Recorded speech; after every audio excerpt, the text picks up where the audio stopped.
नमस्कार प्रिय छात्रों, ओरेटर हिंदी क्लासेस में आपका स्वागत है। बच्चों, आज का हमारा शीर्षक है वन पथ पर। महाकवि गोस्वामी तुलसीदास जी द्वारा रचित कवितावली के अयोध्या कांड से अवतरित है। देखते हैं बच्चों, वन पथ पर। पुरते निकसी रघुवीर बधु, धरि धीर दय मग में डग द्वय, और झलकी भरी भाल कनी जल की, पुट सूख गए मधुराधर वय। बच्चों, ये वर्णन उस समय का है जब भगवान राम माता सीता के साथ वनवास के लिए अयोध्या से बाहर निकलते हैं। ठीक है बच्चों, तो देखिए महाकवि गोस्वामी तुलसीदास जी कहते हैं कि पुरते निकसी रघुवीर वधु, कि राम की प्रिय जानकी ने जैसे ही अयोध्या से बाहर निकलकर बड़े धैर्य के साथ मार्ग में 2 कदम रखे, अर्थात वे थोड़ी दूर तक चली। झलकी भरी भाल कनी जल की, अपुट सूख गए मधुराधर वे। वैसे ही उनके पूरे माथे पर पसीने की बूंदें झलक आईं और उनके कोमल होठ सूख गए।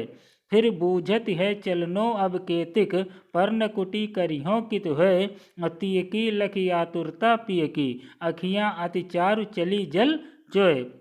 तब वे यानी अर्थात माता सीता राम से पूछने लगीं कि हमें अभी कितना और चलना है और आप अपनी पर्णकुटी अर्थात झोपड़ी कहाँ बनाएंगे। पत्नी सीता की ऐसी अधीरता देखकर श्री राम अत्यंत सुंदर आँखें उनकी जल से भर आईं। अर्थात जब भगवान राम ने माता सीता की ऐसी अधीरता भरी बातों को सुना तो उनकी कोमल आँखों में जल भर आया, अर्थात अश्रु प्रवाहित होने लगे। जल को गए लखन है लरिका, परिखो पिय छा घरीक है ठाढ़े, अपोछ पसेव बयारी करो, अरु पाए पखारे भूभरी ठाढ़े। आगे बच्चों देखिए दूसरा इसका। सीता जी कहती हैं कि लक्ष्मण जी जल लेने के लिए गए हुए हैं, अतः कहीं छाह में खड़े होकर घड़ी भर के लिए उनकी प्रतीक्षा कर ली जाए। अपोछ पर पसेव बयारी करो, अरु पाए पखारें भूभरी ठाढ़े। तब तक मैं आपका पसीना पोंछकर पंखे से हवा किए देती हूँ और बालू से तपे हुए पैर धोए देती हूँ। तुलसी रघुवीर प्रियाश्रम जान के, बैठ विलम्ब लो कंटक काढ़े, और जानकी नाह को नेह लख्यो, पुलको तनु बारी बिलोचन बाढ़े। गोस्वामी तुलसीदास जी कहते हैं कि जब राम ने देखा कि जानकी थक गई हैं तो उन्होंने बहुत देर तक बैठकर उनके पैरों से कांटे निकाले। जानकी ने अपने स्वामी के इतने प्रेम को देखा तो उनका शरीर पुलकित हो उठा और उनकी आंखों में आंसू छलछला आए। ठीक है बच्चों, वीडियो पसंद आए आप लोगों का तो शेयर और सब्सक्राइब करना ना भूलें। आगे देखिए बच्चों। रानी में जानी अजानी महा, पब पाहन हूँ ते कठोर हियो है, और राजहु काज अकाज न जान्यो, कहो तिय को जिन कान किए हों। देखिए बच्चों अगला पैसेज आपका कि जब माता सीता, भगवान राम और लक्ष्मण वन पथ पर अर्थात अयोध्या से आगे की ओर यात्रा करते हैं तो रास्ते में कुछ महिलाएं देखती हैं तो वे सखियां आपस में बात करते हुए क्या कहती हैं कि गांव की एक महिला कहती है कि मैंने समझ लिया है कि रानी कैकेयी बड़ी अज्ञानी हैं, उनका हृदय तो पत्थर और वज्र से भी कठोर है। राजहु काज अकाज न जान्यो, कहो तिय को जिन कान कियो है। तो वो तो मान के चले कैकेयी माता पत्थर के समान कठोर है, परंतु राजा दशरथ ने भी उचित अनुचित का विचार नहीं किया और केवल स्त्री के कहने पर इन्हें वन में भेज दिया है।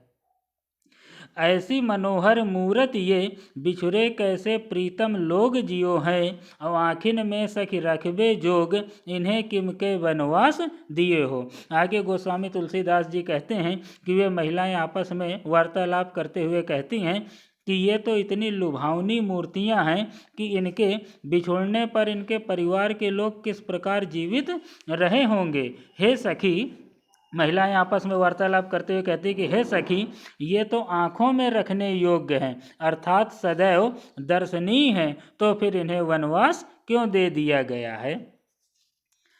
शीस जटा उर बाहु विशाल, बिलोचन लाल तिरछी सी भौहें। अतून सरासन बान धरे, तुलसी बन मार्ग में सुटि सोहें। सादर बारहि बार सुभाए, चितै तुम त्यों हमरो मन मोहे।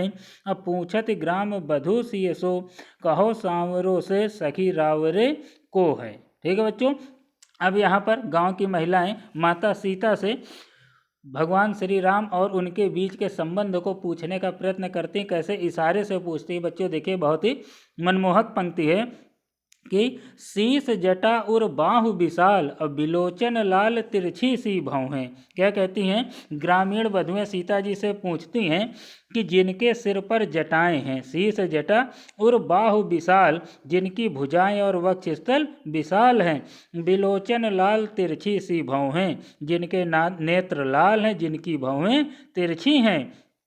तून सरासन बान धरे, तुलसी बन मार्ग में सुटि सोहें, और जिनकी भौहें तिरछी हैं, जिन्होंने तरकस धनुष और बाण संभाल रखे हैं।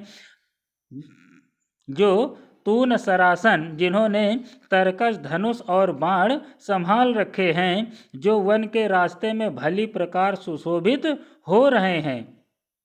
सादर बारहि बार सुभाए, चितै तुम त्यों हमरो मन मोहे, तथा जो बार बार आदर और चाव के साथ तुम्हारी ओर देखते हुए हमारे मन को मोहित कर रहे हैं। पूछत ग्राम बधू सिय सो, कहो सांवरो सो सखी रावरे को है। देखिए बच्चों, कितने इशारे से ग्राम की जो बधू है वो माता सीता से पूछ रही हैं कि हे सखी, बताओ तो सही, वे सांवले से तुम्हारे कौन लगते हैं। ठीक है बच्चों, देखते हैं आगे। सुन सुंदर बैन सुधारस साने, असयानी है जानकी जानी भली। तिरछे कर नैन दे सैन तिहे समुझाए, कछु मुस्काई चली। तुलसी तेहि अवसर सोहें सबय, अवलोकत लोचन लाहु अली। अनुराग तड़ाग में भानु उदय, बिगसी मनु मंजुल कंज कली। देखिए बच्चों, गोस्वामी तुलसीदास जी कहते हैं कि गांव की स्त्रियों की यह अमृतमयी वाणी सुनकर माता जानकी समझ गई कि ये स्त्रियां बहुत सयानी अर्थात चतुर है। मतलब घुमा फिरा करके प्रभु राम और माता सीता के बीच के संबंध को जानना चाह रही हैं। देखिए बच्चों, तो तिरछे कर नैन दे सैन तिहे समुझाए, कछु मुस्काए चली। तो माता सीता ने भी क्या किया? मर्यादा का पालन करते हुए संकेतों के द्वारा उन्हें बता दिया। अपने नेत्र तिरछे करके इशारा करके कुछ समझाकर सीता जी मुस्कुराती हुई आगे बढ़ गई। तुलसी तहि अवसर सोह सबय, अवलोकत लोचन लाहु अली। अनुराग तड़ाग में भानु उदय, बिगसी मनु मंजुल कंज कली। मुस्कुराकर जैसे सीता जी आगे बढ़ी तो तुलसीदास जी कहते हैं कि उस अवसर पर वे स्त्रियां उनके दर्शन को स्वयं का लाभ मानकर राम की ओर टकटकी लगाए हुए देखती हुई ऐसी शोभा पा रही थी मानो सूर्योदय होने पर प्रेम के तालाब में सुंदर कमल कलियां खिल उठी हों। ठीक है बच्चों, वीडियो को लाइक और सब्सक्राइब अवश्य करें।